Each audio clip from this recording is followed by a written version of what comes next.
ಓಂ ಶ್ರೀ ಮಹಾಗಣಾಧಿಪತಿಯೇ ನಮಃ. ಓಂ ಶ್ರೀ ಮಾತ್ರೇ ನಮಃ. ಓಂ ಶ್ರೀ ಗುರುಭ್ಯೋ ನಮಃ. ಸಮಸ್ತ ಕನ್ನಡ ವೀಕ್ಷಕರಿಗೆ ನಮಸ್ಕಾರ. ನೀವು ಮೊದಲನೇ ಬಾರಿ ನಮ್ಮ ಚಾನಲ್ ನೋಡ್ತಾ ಇದ್ದರೆ ದಯವಿಟ್ಟು ಸಬ್ಸ್ಕ್ರೈಬ್ ಮಾಡಿ ಅಂತ ಹೇಳ್ತಾ, ನೋಡ್ತಾ ಕೊನೆಗೆ ಯುಗಾದಿ ಹತ್ರ ಬರ್ತಾ ಇದೆ. ಹೊಸ ವರ್ಷ ಪರಾಭವ ನಾಮ ವರ್ಷಕ್ಕೆ ಬರ್ತಾ ಇದೆ. ಇನ್ನೇನು ಮಾರ್ಚ್ ಮಾಸ ಆಗಮ ಆಗ್ತಾ ಇದೆ. ಮಾರ್ಚ್ ಮಾಸದಲ್ಲಿ ದ್ವಾದಶ ರಾಶಿಗಳಿಗೆ ಇರುವಂತಹ ಗ್ರಹಸ್ಥಾನ ಫಲಗಳೇನು, ಈ ದ್ವಾದಶ ರಾಶಿಗಳಿಗೆ ಮಾರ್ಚ್ ಮಾಸದಲ್ಲಿ ಯಾವ ರೀತಿ ಅನುಕೂಲ ಪ್ರತಿಕೂಲ ಫಲಗಳಿದೆ, ಇನ್ನು ಮಾರ್ಚ್ 3ರಂದು ಆಗ್ತಾ ಇರುವಂತಹ ಭಾರತ ದೇಶದಲ್ಲಿ ಕಾಣಿಸುವಂತಹ ಚಂದ್ರಗ್ರಹಣ ಪ್ರಭಾವ, ಅದರ ಬಗ್ಗೆ ಸಪ್ರೇಟ್ ವಿಡಿಯೋ ಮಾಡೋಣ. ಗುರುವಿನ ರಾಶಿಯಾಗಿರುವಂತಹ ಧನು ರಾಶಿ ಜಾತಕರಿಗೆ ಮಾರ್ಚ್ ಮಾಸದಲ್ಲಿ ಯಾವ ರೀತಿ ಅನುಕೂಲ ಫಲಗಳಿದೆ ಅಂತ ನೋಡುವುದಾದರೆ, ಒಟ್ಟಾಗಿ ಈ ಮಾಸದಲ್ಲಿ 2 ಪ್ರಧಾನ ಗ್ರಹಗಳು ಶುಭ ಫಲಗಳನ್ನು ಧನು ರಾಶಿಯವರಿಗೆ ನೋಡ್ತಾ ಇದೆ. ಅದರಲ್ಲಿ 6 ಅಂದರೆ ಷಷ್ಠಾಧಿಪತಿ ಮತ್ತು ಲಾಭಾಧಿಪತಿ ಆಗಿರುವಂತಹ ಶುಕ್ರ ತನ್ನ ಉಚ್ಚ ಸ್ಥಾನವಾಗಿರುವಂತಹ ಮೀನರಾಶಿಯಲ್ಲಿ ಚತುರ್ಥ ಸ್ಥಾನದಲ್ಲಿ ಆಲ್ರೆಡಿ ಅಲ್ಲಿ ಶನಿ ಪರಮಾತ್ಮ ಇದ್ದಾರೆ. ಅರ್ಧಾಷ್ಟಮ ಶನಿ ನಡೀತಾ ಇದೆ ಧನುರಾಶಿಯವರಿಗೆ. ಸೊ ಅರ್ಧಾಷ್ಟಮ ಶನಿ ನಡೀತಾ ಇರುವಂತಹ ಶನಿಯ ಜೊತೆ ಒಂದು 25 ದಿನಗಳ ಕಾಲ ಈ ಶುಕ್ರನ ಆಗಮನ ಅನ್ನೋದು ಇದೊಂದು ರೀತಿ ಮಾಲವ್ಯ ಯೋಗವನ್ನು ನೀಡ್ತಾ ಇರುತ್ತೆ. ಮಾಲವ್ಯ ಮಹಾಪುರುಷ ಯೋಗವನ್ನು ಧನುಷ ರಾಶಿಯವರಿಗೆ ನೀಡ್ತಾ ಇರುತ್ತೆ. ಇದರಿಂದ ಏನಾಗ್ತಾ ಇದೆ, ದೊಡ್ಡ ಮಟ್ಟದಲ್ಲಿ ಆಕಸ್ಮಿಕ ಧನಯೋಗ ಇದೆಯಾ? ಆ ರೀತಿಯಲ್ಲ. ಈ ರೀತಿ ಮಾಲವ್ಯ ಮಹಾಪುರುಷ ಯೋಗ ಅಂತ ಹೇಳಿದ್ರೆ ಪರ್ಟಿಕ್ಯುಲರ್ ಆಗಿ ಇದು ನಿಮ್ಮ ಹೂಡಿಕೆಗಳು, ಉಳಿತಾಯಗಳು ಅಥವಾ ಇಂದಿನ ದಿನಗಳಲ್ಲಿ ಮಾಡಿರುವಂತಹ ಕೆಲವೊಂದು ಪ್ರಾಪರ್ಟೀಸ್ ಅನ್ನೋದು, in case if you are try to sell them, ನೀವು ಅದನ್ನೇನಾದರೂ ಪರ್ಚೇಸ್ ಮಾಡುವಂತಹ ಸಂದರ್ಭಗಳಲ್ಲಿ ಒಳ್ಳೆಯ ರೇಟ್ ಅಂದರೆ ಪರ್ಟಿಕ್ಯುಲರ್ ಆಗಿ ಒಳ್ಳೆಯ ಬೆಲೆಯನ್ನು ಸಿಗುತ್ತೆ, ಲಾಭವನ್ನು ಸಿಗುತ್ತೆ. ಈಗ ನೋಡಿ, 2002ರಲ್ಲಿ ಗೋಲ್ಡ್ ಪರ್ಚೇಸ್ ಮಾಡಿರ್ತೀರ, ಅದನ್ನೇ ಇವಾಗ ಸೆಲ್ ಮಾಡಲಿಕ್ಕೆ ಹೋಗಿ, ಸೊ ಆಲ್ಮೋಸ್ಟ್ 300-400% ಡಬಲ್ ಅಮೌಂಟ್ ಬರುತ್ತೆ ಅಲ್ವಾ? ಸೊ ಅದೇ ರೀತಿ ಈ ಯೋಗದಿಂದ ಅಂದರೆ ನೀವು ಎಕ್ಸ್ಪೆಕ್ಟ್ ಮಾಡದೇ ಇರೋಷ್ಟು ನೀವು ಮಾಡಿರುವಂತಹ ಕೆಲವೊಂದು ಆಸ್ತಿಗಳ ಪ್ರಾಪರ್ಟೀಸ ವ್ಯಾಲ್ಯೂ ಅನ್ನೋದು ಎಕ್ಸ್ಟ್ರೀಮಾಗಿ ಲಾಭಗಳನ್ನು ತಂದು ಕೊಡ್ತಾ ಇರುತ್ತೆ ಈ ಮಾಲವ್ಯ ಯೋಗದಿಂದ. ಇನ್ನು ಕೆಲವೊಂದು ನಿರ್ಧಾರಗಳು ಕೂಡ ಇಷ್ಟಕ್ಕೆ ಮುಂಚೆ ತಗೊಳ್ಳೋಣ ಬೇಡವಾ, ಅಥವಾ ಯಾರನ್ನಾದರೂ ಕೇಳೋಣ, ಈ ನಿರ್ಧಾರ ಈ ಸಂದರ್ಭದಲ್ಲಿ ಈ ರೀತಿ ಗೊಂದಲ ಇರಲ್ಲ. ಯಾವುದೇ ಪ್ರಯತ್ನ ಮಾಡಿದ್ರೂ, ಯಾವುದೇ ನಿರ್ಧಾರ ತಗೊಂಡ್ರೂ ತುಂಬ ಕಾನ್ಫಿಡೆಂಟಾಗಿ, ತುಂಬ ಧೈರ್ಯವಾಗಿ, ಕೆಲವೊಂದು ವಿಷಯಗಳಲ್ಲಿ ಯಾರ ಸಲಹೆಗಳನ್ನು ಪಡೆದೆ ತುಂಬ ಆಳವಾಗಿ ಯೋಚನೆ ಮಾಡಿ ಕೆಲವು ನಿರ್ಧಾರಗಳನ್ನು ತಗೊಂಡಲ್ಲಿ ಸಕ್ಸಸ್ನ ಕಾಣುವಂತಹ ಒಂದು ಈ ಶುಕ್ರ ಅನುಗ್ರಹ ನೀಡ್ತಾ ಇದೆ. ನಿಮ್ಮ ಕುಟುಂಬದಲ್ಲಿರುವಂತಹ ಸ್ತ್ರೀಯರಿಗೆ ಈ ಸ್ಥಾನ ಅಂದರೆ ಮಾತೃಸ್ಥಾನ, ಸ್ವಸ್ಥಾನ, ಕುಟುಂಬದಲ್ಲಿರುವ ಅಲ್ಲಿಗೆ ಸ್ತ್ರೀ ಗ್ರಹ ಆಗಿರುವಂತಹ ಶುಕ್ರನ ಆಗಮನ ಬರ್ತಾ ಇರೋದ್ರಿಂದ ಅದು ಕುಟುಂಬದಲ್ಲಿರುವಂತಹ ಸ್ತ್ರೀಯರಿಗೆ ಉದ್ಯೋಗಾವಕಾಶಗಳು, ವಿದ್ಯಾವಕಾಶಗಳು, ಉನ್ನತ ರೀತಿಯಲ್ಲಿ ಪ್ರಮೋಷನ್ ಸಿಗೋದು ಇತ್ಯಾದಿ ವಿಷಯಗಳು ನಡೆಯೋದಕ್ಕೆ ಅನುಕೂಲ ಇರುತ್ತೆ. ಅದೇ ರೀತಿ TV, ಸಿನಿಮಾ, ಅಂದರೆ ರಿಯಲ್ ಎಸ್ಟೇಟ್, ಕನ್ಸ್ಟ್ರಕ್ಷನ್ಸು, ಈ education fields, education institutions, schools, colleges, ನೀವೇನಾದರೂ ಓನಾಗಿ ನಿಮ್ಮ ಅಂಡರಲ್ಲಿ ನೀವು ಮಾಡ್ಕೊಳ್ತಾ ಇದ್ದರೆ ನಿಮ್ಮ ಅಂದರೆ ನಿಮ್ಮ ಇರುವಂತಹ ಒಂದು ಗುಡ್ವಿಲ್ಗೆ ಅಥವಾ ಪ್ರತಿ ಬಾರಿ ಒಂದು ಒಳ್ಳೆಯ ರೇಟ್ಗಳನ್ನು ಪಡೆಯೋದು ಅಥವಾ ಒಳ್ಳೆಯ ಅವಾರ್ಡ್ಗಳನ್ನು ಪಡೆಯೋದು, ಒಂದು ಒಳ್ಳೆಯ ಗುರುತಿಸುವಿಕೆ ಅನ್ನೋದು ಈ ಸಂದರ್ಭದಲ್ಲಿ ಬರೋದಕ್ಕೆ, ಅದರಿಂದ ನಿಮಗೆ ನಾನು ಬೆಳೆಸಿರುವಂತಹ ಒಂದು ಸಣ್ಣ ಗಿಡ ಇವತ್ತು ಎತ್ತರದಕ್ಕೆ ಹೇರಿ ದೊಡ್ಡ ಮರದಾಗಿ, ಆಲದ ಮರದಾಗಿ ಎಷ್ಟೋ ಜನಕ್ಕೆ ನೆರಳು ಕೊಡ್ತಾ ಇದೆ. ಎಷ್ಟೋ ಜನರ ಬಾಯಲ್ಲಿ ನಮ್ಮ ಸಂಸ್ಥೆ ಈ ದಿನ ಎಷ್ಟೋ ಅದ್ಭುತವಾಗಿರುವಂತಹ ಅವಾರ್ಡ್ಗಳು ಪಡೀತಾ ಇದೆ ಅನ್ನೋ ಒಂದು ಹೆಮ್ಮೆ ನಿಮ್ಮಲ್ಲಿ ಇರುತ್ತೆ. ಇನ್ನು ಮುಖ್ಯವಾಗಿ ಸಪ್ತಮ ಸ್ಥಾನದಲ್ಲಿರುವಂತಹ ಇವರೂ ಅಷ್ಟೇ ಇಲ್ಲಿವರೆಗೂ ಕೂಡ ರೆಟ್ರೋಗ್ರೇಡಲ್ಲಿ ಅಂದರೆ ವಕ್ರಗಮನದಲ್ಲಿರುವಂತಹ ಗುರುರಾಶಿಯ ಮಾರ್ಚ್ 11ರ ಮೇಲೆ ನೇರವಾಗಿ ರುಜುಮಾರ್ಗದಲ್ಲಿ ಮಿಥುನ ರಾಶಿಯಲ್ಲಿ ಸ್ಟ್ರೈಟ್ ಆಗಿ ಸಂಚಾರ ಮಾಡೋದಕ್ಕೆ ಸ್ಟಾರ್ಟ್ ಮಾಡ್ತಾ ಇರೋದ್ರಿಂದ ಇಲ್ಲಿವರೆಗೂ ಮದುವೆ ಪ್ರಯತ್ನಗಳಲ್ಲಿ ಅನುಕೂಲ ಆಗದೆ, ಮದುವೆ ಪ್ರಯತ್ನಗಳು 2-3 ಸಂಬಂಧಗಳು ನೋಡಿ ಅಥವಾ ಯಾವುದು ಆಯ್ಕೆ ಮಾಡಬೇಕು ಅನ್ನುವಂತಹ ಒಂದು ಗೊಂದಲ, ಅಥವಾ ಕೆಲವೊಂದು ನಿರ್ಧಾರಗಳು ತಗೊಳ್ಳುವಂತಹ ಸಂದರ್ಭದಲ್ಲಿ ಗೊಂದಲ, ಕೆಲವೊಂದು ವಿಷಯಗಳು ಕಂಪ್ಲೀಟ್ ಡೀಟೇಲ್ಸ್ ಹೇಳದೆ ಕೆಲವೊಂದು ವ್ಯಕ್ತಿಗಳು ಮದುವೆ ಸಂಬಂಧಕ್ಕೆ ಒತ್ತಾಯ ಮಾಡ್ತಾ ಇರ್ತಾರೆ. ಈ ವಿಷಯದಲ್ಲಿರುವಂತಹ ಗೊಂದಲಗಳೆಲ್ಲವೂ ಕೂಡ ಮಾರ್ಚ್ 11ರ ನಂತರ ಪರಿಹಾರವಾಗುತ್ತೆ. ಸ್ವಲ್ಪ ಸ್ಪೀಡಪ್ ಆಗುತ್ತೆ ನೀವು ಮಾಡ್ತಾ ಇರುವಂತಹ ವಿವಾಹ ಪ್ರಯತ್ನಗಳು, ನಿರ್ಧಾರಗಳಾಗಿರ್ಬೋದು, ಅಥವಾ ತಗೊಂಡಿರುವಂತಹ ನಿರ್ಧಾರಕ್ಕೆ ಸ್ಟಿಕ್ ಆಗಿರೋದಾಗಿರ್ಬೋದು, ಈ ರೀತಿ ವಿಷಯಗಳು ನಡೆಯೋಕ್ಕೆ 11ರ ನಂತರ ಆಗುತ್ತೆ.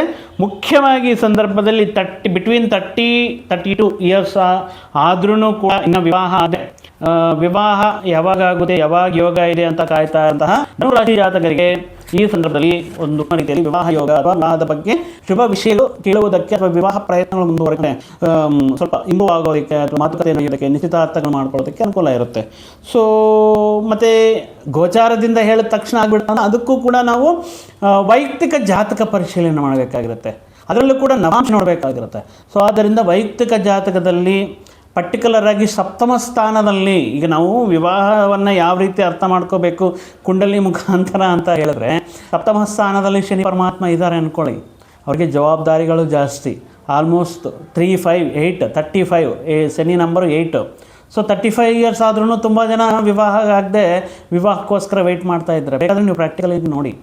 ಇನ್ನು ಗುರು ಸಪ್ತಮ ಸ್ಥಾನದಲ್ಲಿದ್ದರೆ ಡಿಲೇನೇ ಇರುತ್ತೆ, ಅದು ಅಷ್ಟು ಈಸಿಯಾಗಿ ಸಾಮಾನ್ಯವಾಗಿ ಆಗಲ್ಲ. ಎಷ್ಟೋ ಸಂಬಂಧಗಳು ನೋಡಬೇಕಾಗಿರುತ್ತೆ, ಸಂಬಂಧಗಳು ನೋಡಿದ್ರೂ ಕೂಡ ಅನೇಕ ವಿಘ್ನಗಳು ಆತಂಕಗಳು ಅನ್ನೋದಿರುತ್ತೆ. ಸೊ ಯಾವಾಗಾದ್ರೂ ಅಷ್ಟೇ ಈ ಸಪ್ತಮಾಧಿಪತಿ ಆ ಸ್ಥಾನದಲ್ಲಿ ಯಾವುದೇ ಗ್ರಹ ಇಲ್ದಿರೋವಂಥ ಸಂದರ್ಭದಲ್ಲಿ ಮ್ಯಾಕ್ಸಿಮಮ್ ಆಗಬೇಕಾಗಿರುವಂಥ ಸಂದರ್ಭದಲ್ಲಿ ವಿವಾಹ ಆಗುತ್ತೆ ಅಂತ ನಾವು ಅರ್ಥ ಮಾಡ್ಕೋಬೇಕು.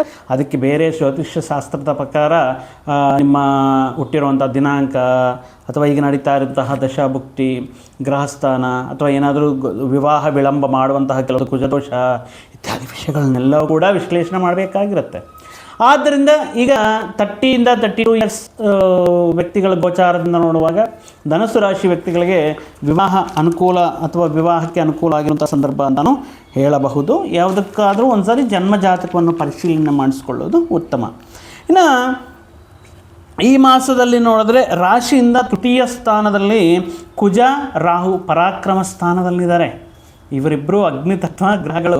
ಅದು ಧೈರ್ಯ ಪರಾಕ್ರಮ ಸ್ಥಾನಗಳಲ್ಲಿರುವಂಥ ಸಂದರ್ಭಗಳಲ್ಲಿ ಏನಾಗುತ್ತೆ ಅಂದರೆ ಸಮ್ಟೈಮ್ ಅಗ್ರೆಸಿವ್ನೆಸ್ ಜಾಸ್ತಿ ಆಗುತ್ತೆ, ಸ್ವಲ್ಪ ದಬ್ಬಾಳಿಕೆ ಮಾಡೋದು, ಕಮಾಂಡಿಂಗ್ ಮಾಡೋದು, ಸ್ವಲ್ಪ ಇದು ಮಾಡಿ ಅಂತ ಹೇಳೋದಕ್ಕೆ ಮಾಡಿ ಅಂತ ಹೇಳೋದಕ್ಕೆ ಡಿಫ್ರೆನ್ಸ್ ಅಲ್ವಾ.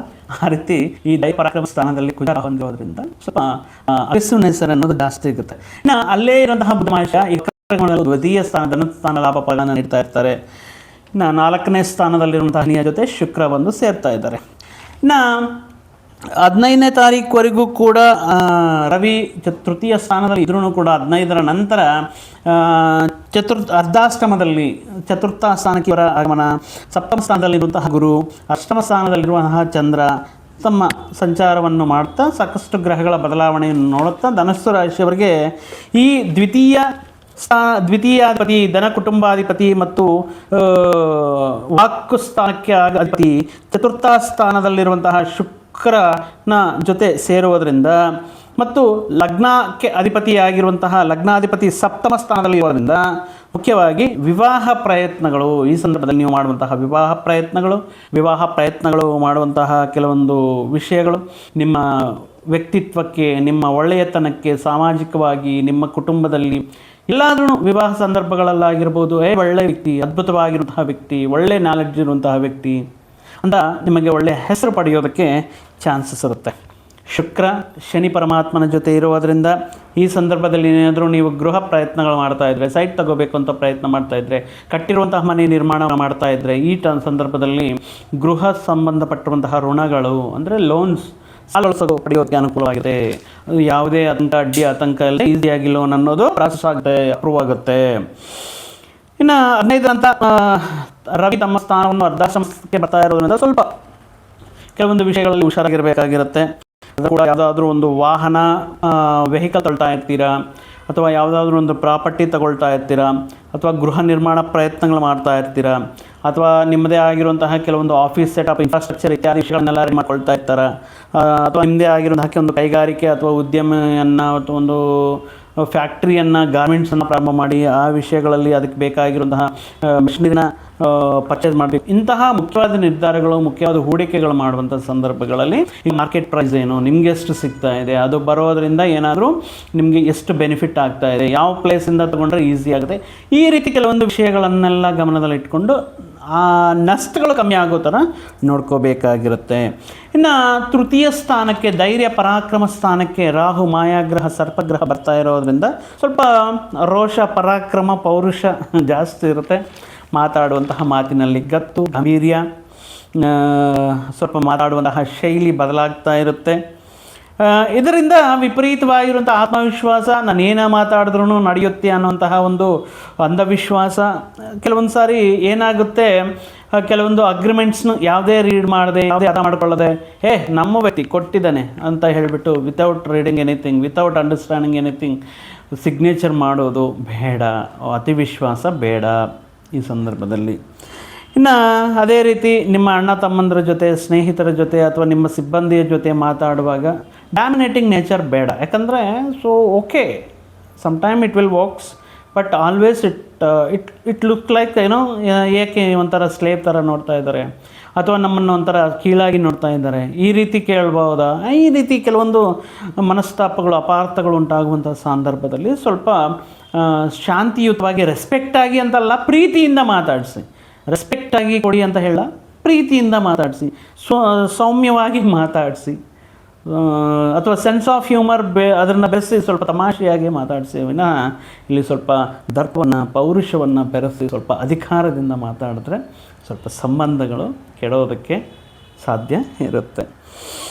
ಇನ್ನು ಈ ಸಂದರ್ಭದಲ್ಲಿ ದೂರವಾಣಿಯ ಸಂದರ್ಭಗಳಲ್ಲಿ ಆಗಿರಬಹುದು, ಸ್ವಲ್ಪ ಹುಷಾರಾಗಿರುತ್ತೆ. ಅದೇ ರೀತಿ ತಂದೆಗೆ ಸಂಬಂಧಪಟ್ಟಂಥ ಆರೋಗ್ಯದ ವಿಷಯದಲ್ಲಿ ಅವರಿಗೇನಾದರೂ ರಕ್ತದೊತ್ತಡ, ಈ BPL ಫ್ಲಕ್ಚುಯೇಷನ್ಸ್, ಏನಾದರೂ ಹಾರ್ಟ್ ರಿಲೇಟೆಡ್ ಡಿಸೀಸಸ್ ಏನಾದರೂ ಹಿಂದಿನ ದಿನದಲ್ಲಿ ಇದ್ದರೆ, so please regular follow-ups, medication ಇತ್ಯಾದಿ ವಿಷಯಗಳನ್ನು ಸೂಪರ್ವೈಸ್ ಮಾಡಬೇಕಾಗಿರುತ್ತೆ.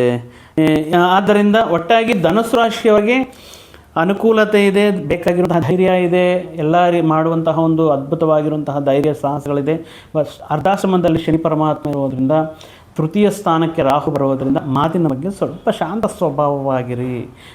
ಸಹಜವಾಗಿ ಧನುಸ್ಸು ರಾಶಿಯವರಂದ್ರೇ ಶಾಂತ ಸ್ವಭಾವರು, ನೆಮ್ಮದಸ್ಥರು, ಒಳ್ಳೆಯ ವ್ಯಕ್ತಿಗಳು ಅನ್ನುವಂತಹ ಒಂದು ಅವರ ನಕ್ಷತ್ರ ರಾಶಿ ಗುಣದಲ್ಲೇ ಇರುತ್ತೆ. ಆದ್ದರಿಂದ ಚಿಕ್ಕ ಪುಟ್ಟ ವಿಷಯಕ್ಕೆ ಬಂದಿರುವಂತಹ ಒಳ್ಳೆಯ ಹೆಸರನ್ನು, ವ್ಯಕ್ತಿತ್ವವನ್ನು, ಸ್ಮಾಲ್ ಥಿಂಗ್ಸ್ಗೋಸ್ಕರ ಡೋಂಟ್ ಗಿವ್ ಅಪ್, ಅದನ್ನು ಬಿಟ್ಕೊಡೋಕ್ಕೆ ಹೋಗಬೇಡಿ ಅಂತ ಹೇಳ್ತಾ, ಈ ಮಾಸದಲ್ಲಿ ಮತ್ತಷ್ಟು ಶುಭ ಫಲಗಳಿಗೋಸ್ಕರ ಶ್ರೀ ಮಹಾಲಕ್ಷ್ಮೀ ನೃಸಿಂಹಸ್ವಾಮಿ ಆರಾಧನೆಯನ್ನು ಮಾಡೋದು, ದುರ್ಗಾಮಾತೆಯನ್ನು ಆರಾಧನೆ ಮಾಡೋದು, ಅಥವಾ ರಾಹುವಿಗೆ ಸಂಬಂಧಪಟ್ಟಿರುವಂಥ ಪ್ರತಿದಿನ ಓಂ ದುಮ್ ದುರ್ಗಾಯೈ ನಮಃ ಅಥವಾ ರಾಹು ಗಾಯತ್ರಿ ಮಂತ್ರವನ್ನು ಪಠನೆ ಮಾಡೋದರಿಂದ ಮತ್ತಷ್ಟು ಅನುಕೂಲವಾಗಿರುತ್ತೆ ಅಂತ ಹೇಳ್ತಾ, ಈ ವಿಡಿಯೋ ತಮ್ಮೆಲ್ಲರಿಗೂ ಇಷ್ಟವಾಗಿರುತ್ತೆ ಅಂತ ಹೇಳ್ತಾ, ಮತ್ತೊಂದು ವಿಡಿಯೋ ಜೊತೆಗೆ ಮತ್ತೊಂದು ಆಸಕ್ತಿಕರ ವಿಷಯದ ಜೊತೆಗೆ ನಿಮ್ಮ ಮುಂದೆ ಮತ್ತೆ ಬರ್ತೀವಿ. ಅಲ್ಲಿಯವರೆಗೂ ಸರ್ವೇ ಜನಾಂ ಸುಖಿನೋ ಭವಂತು, ಸಮಸ್ತ ಸನ್ಮಂಗಳಾನಿ ಭವಂತು. ಜೈ ಶ್ರೀರಾಮ್.